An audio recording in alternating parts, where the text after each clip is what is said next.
சரிங்களா? எல்லோரும் எப்படி இருக்கீங்க? எல்லோரும் நல்லா இருக்க இறைவனை வேண்டிக்கிறேன். இன்றைக்கி மதிய உணவு என்னென்னு பார்த்தீங்கன்னா, சுட சுட சாதம், பீக்கங்காய் சிறுபருப்பு போட்டு கூட்டு வச்சுருக்கேன். அப்புறம் சூப்பராக ஒரு கருவாடு தொக்கு, சேப்பங்கிழங்கு ஃப்ரை, அப்புறம் தயிருங்க. இதுதாங்க இன்றைக்கி மதிய உணவு. அன்பு எங்கேயும் எப்பவும் யாருக்கிட்டேயும் தோற்று போகாதுங்க. அன்பு விலை மதிப்பு இல்லாதது. இப்போ ஒரு தங்கத்துக்கு விலை மதிப்பு போடலாம், ஒரு இடத்துக்கு விலை மதிப்பு போடலாம், ஒரு வீட்டுக்கு கூட விலை மதிப்பு போடலாம். ஆனால் அன்புக்கு யாராலையுமே விலை மதிப்பு போட முடியாதுங்க.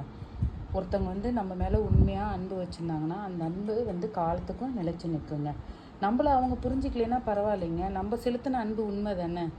அந்த அன்பு என்றைக்குமே தோற்று போகாமல் இருக்கும். கண்டிப்பாக எங்கேயாவது எப்பயாச்சும் ஒரு இடத்துல அந்த அன்பு நமக்கு ஜெயிக்க வைக்குங்க. அதனால தான் சொல்கிறேன் பிள்ளைகளா, எப்போவுமே எல்லாருக்கிட்டேயும் அன்போடு இருங்க.